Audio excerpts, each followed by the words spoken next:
Chapter 3.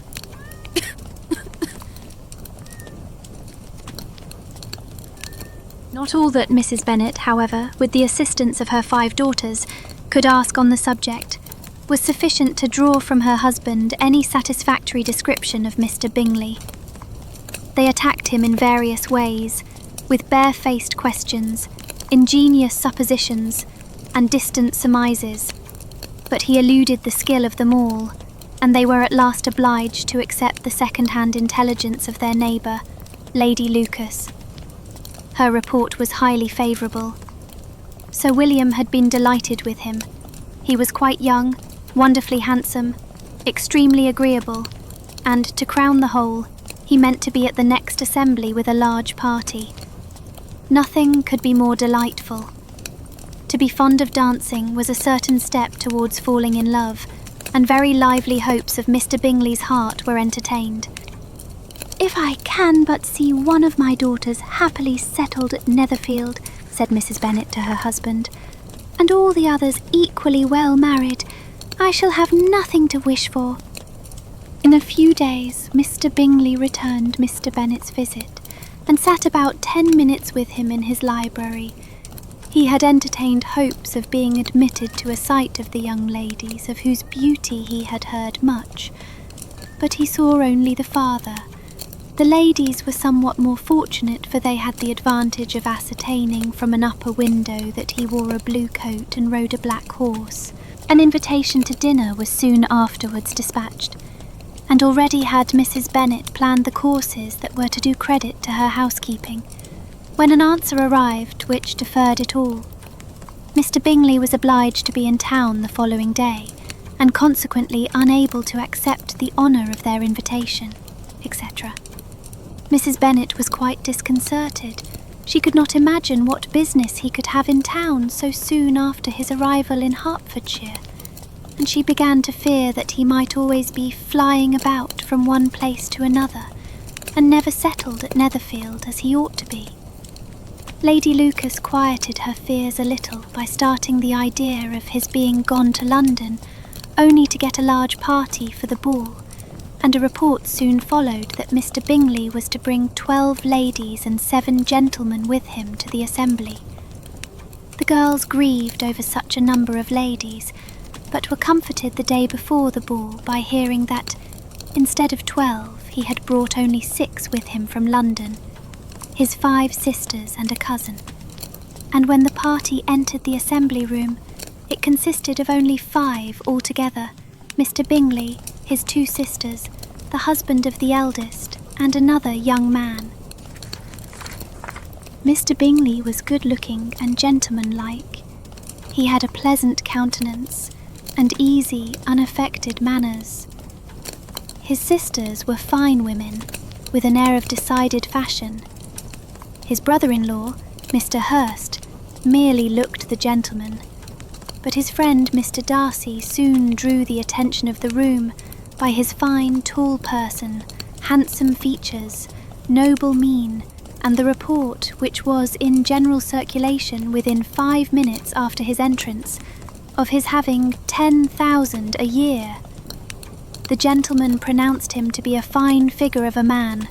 The ladies declared he was much handsomer than Mr. Bingley, and he was looked at with great admiration for about half the evening, till his manners gave a disgust which turned the tide of his popularity, for he was discovered to be proud, to be above his company, and above being pleased, and not all his large estate in Derbyshire could save him from having a most forbidding, disagreeable countenance, and being unworthy to be compared with his friend.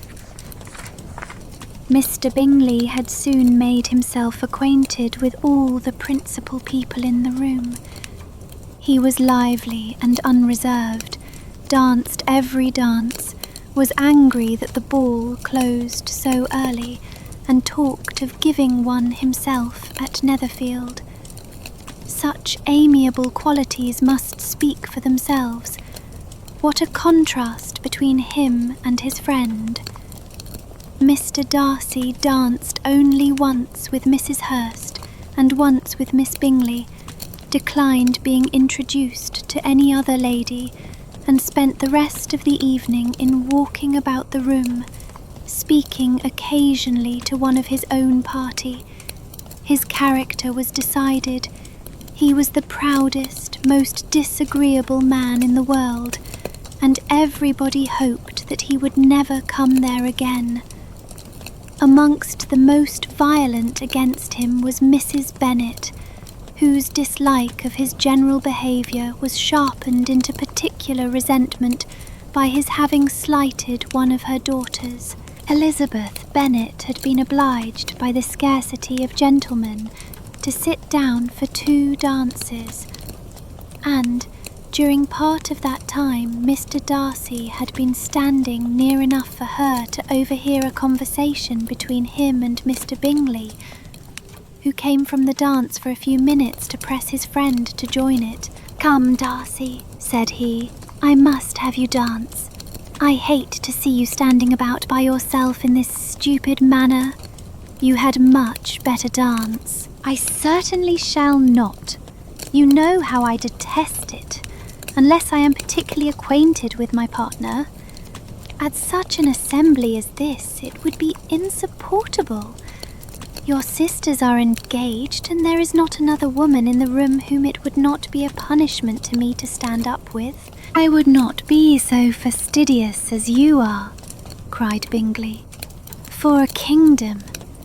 Upon my honour, I never met with so many pleasant girls in my life as I have this evening, and there are several of them, you see, uncommonly pretty." "You are dancing with the only handsome girl in the room," said Mr. Darcy, looking at the eldest Miss Bennet. "Oh, she is the most beautiful creature I ever beheld, but there is one of her sisters sitting down just behind you, who is very pretty, and I dare say very agreeable. Do let me ask my partner to introduce you." "Which do you mean?" And turning round, he looked for a moment at Elizabeth, till, catching her eye, he withdrew his own, and coldly said, "She is tolerable, but not handsome enough to tempt me, and I am in no humour at present to give consequence to young ladies who are slighted by other men. You had better return to your partner and enjoy her smiles, for you are wasting your time with me." Mr. Bingley followed his advice. Mr. Darcy walked off, and Elizabeth remained with no very cordial feelings towards him. She told the story, however, with great spirit among her friends, for she had a lively, playful disposition, which delighted in anything ridiculous. The evening altogether passed off pleasantly to the whole family. Mrs. Bennet had seen her eldest daughter much admired by the Netherfield party. Mr. Bingley had danced with her twice, and she had been distinguished by his sisters. Jane was as much gratified by this as her mother could be, though in a quieter way. Elizabeth felt Jane's pleasure. Mary had heard herself mentioned to Miss Bingley as the most accomplished girl in the neighbourhood, and Catherine and Lydia had been fortunate enough to be never without partners, which was all that they had yet learnt to care for at a ball. They returned, therefore, in good spirits to Longbourn, the village where they lived, and of which they were the principal inhabitants. They found Mr. Bennet still up. With a book he was regardless of time, and on the present occasion he had a good deal of curiosity as to the event of an evening which had raised such splendid expectations. He had rather hoped that all his wife's views on the stranger would be disappointed, but he soon found that he had a very different story to hear. "Oh, my dear Mr. Bennet," as she entered the room, "we have had a most delightful evening, a most excellent ball. I wish you had been there. Jane was so admired, nothing could be like it. Everybody said how well she looked, and Mr. Bingley thought her quite beautiful, and danced with her twice. Only think of that, my dear, he actually danced with her twice, and she was the only creature in the room that he asked a second time. First of all he asked Miss Lucas. I was so vexed to see him stand up with her, but However, he did not admire her at all, indeed nobody can, you know, and he seemed quite struck with Jane as she was going down the dance. So he inquired who she was, and got introduced and asked her for the two next.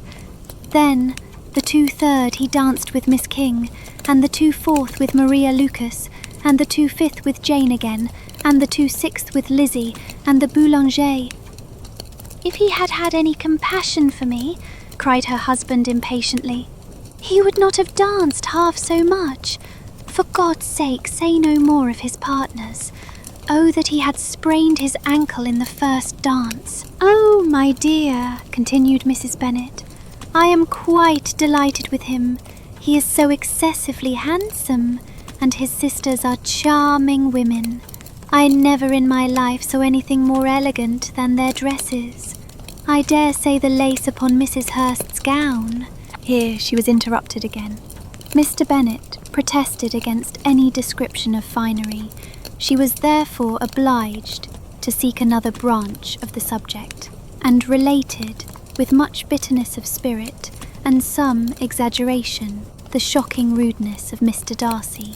But I can assure you, she added, that Lizzie does not lose much by not suiting his fancy, for he is a most disagreeable, horrid man, not at all worth pleasing, so high and so conceited that there was no enduring him. He walked here and he walked there, fancying himself so very great, not handsome enough to dance with.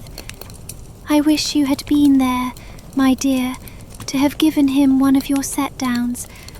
I quite detest the man.